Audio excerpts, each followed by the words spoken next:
Dans le cadre du Grenelle de l'environnement, Aéroports de Paris développe la géothermie pour chauffer les terminaux de l'aéroport d'Orly.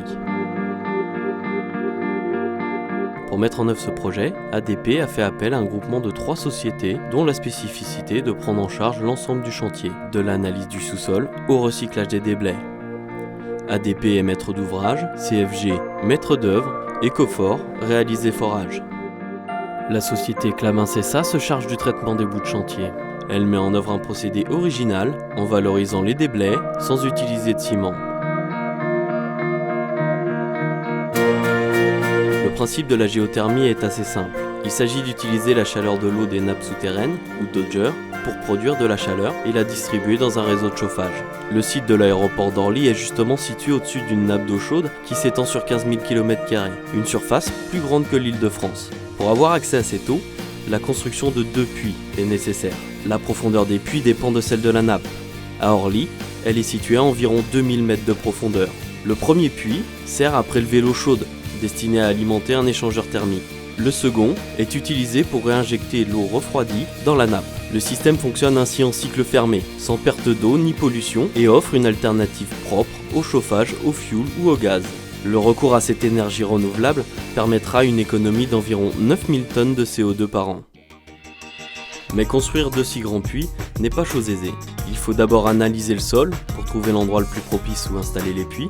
Ensuite, on utilise une foreuse, appelée derrick ou rigue de forage, semblable à celle utilisée sur les plateformes pétrolières. Elle mesure 36 mètres de haut et est capable de creuser un puits à plus de 2500 mètres de profondeur. Elle fonctionne comme une perceuse classique. Elle s'enfonce dans la surface à creuser en tournant et génère des déblais.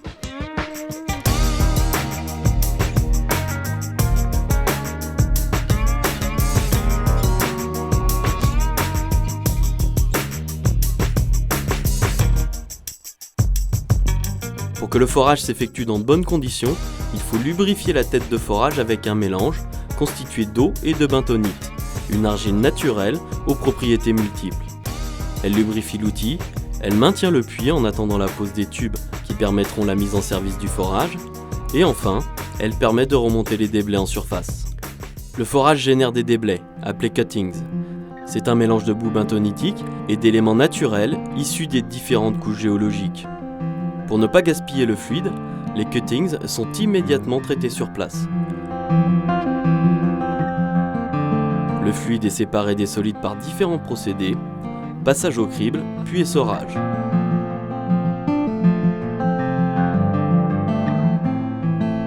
Il est ensuite réinjecté dans le puits pour permettre au forage de continuer sa progression. Lorsque les fluides sont saturés de solides, ils sont stockés dans des fosses, évacués et traités par Clamin-Sessa. Il y a encore peu de temps, ces bouts de chantier étaient mélangés avec du ciment et, une fois solidifiés, mis en décharge. Aujourd'hui, Clamin-Sessa les recycle par un procédé unique en Europe. L'entreprise a mis en place un projet innovant, respectueux de l'environnement. Les bouts issus du chantier sont chargés et évacués de nuit pour limiter l'encombrement du réseau routier.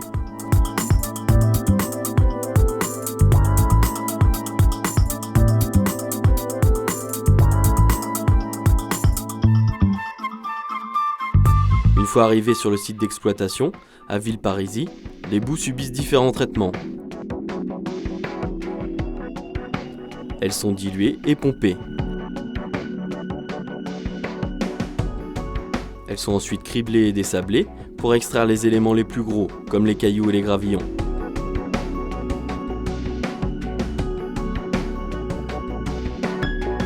Elles sont enfin cyclonées pour extraire les sablons, les particules les plus fines.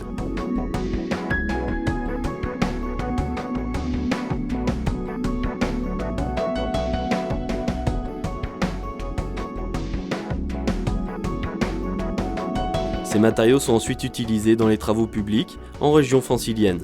Les bénéfices environnementaux sont triples. Cette technique permet notamment de limiter les extractions dans les carrières, de diminuer les déchets à évacuer en décharge et de raccourcir les distances de transport. Aujourd'hui, la plupart des carrières se situent en province, alors que Clamin-Sessa est basé en Île-de-France. Enfin, les derniers résidus de boue sont filtrés dans un filtre à presse.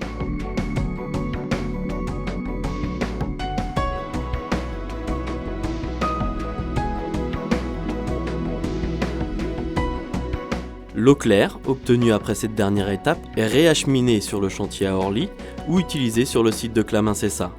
Les camions, les bennes et autres machines sont nettoyés avec de l'eau recyclée. La consommation de l'eau de l'entreprise fonctionne ainsi en cycle fermé, sauf pour ses besoins sanitaires.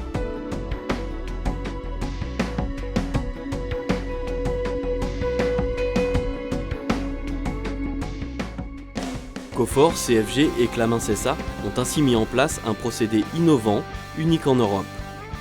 Ils parviennent à mettre au point des techniques écologiques pour minimiser au maximum l'impact de leur chantier sur l'environnement. Premier traitement des boues in situ, acheminement des déblais de nuit, dans des camions roulant au biocarburant et revalorisation de tous les déblais. Le tout sans jamais utiliser de ciment, un matériau gourmand en carbone, jusqu'alors très utilisé dans le traitement des déblais de chantier. L'économie de carbone est réelle. Le traitement des déblais permet d'économiser plus de 3000 tonnes de ciment et environ 2600 tonnes de CO2. Le bilan écologique est donc bien meilleur pour un chantier qui ne coûte pas plus cher.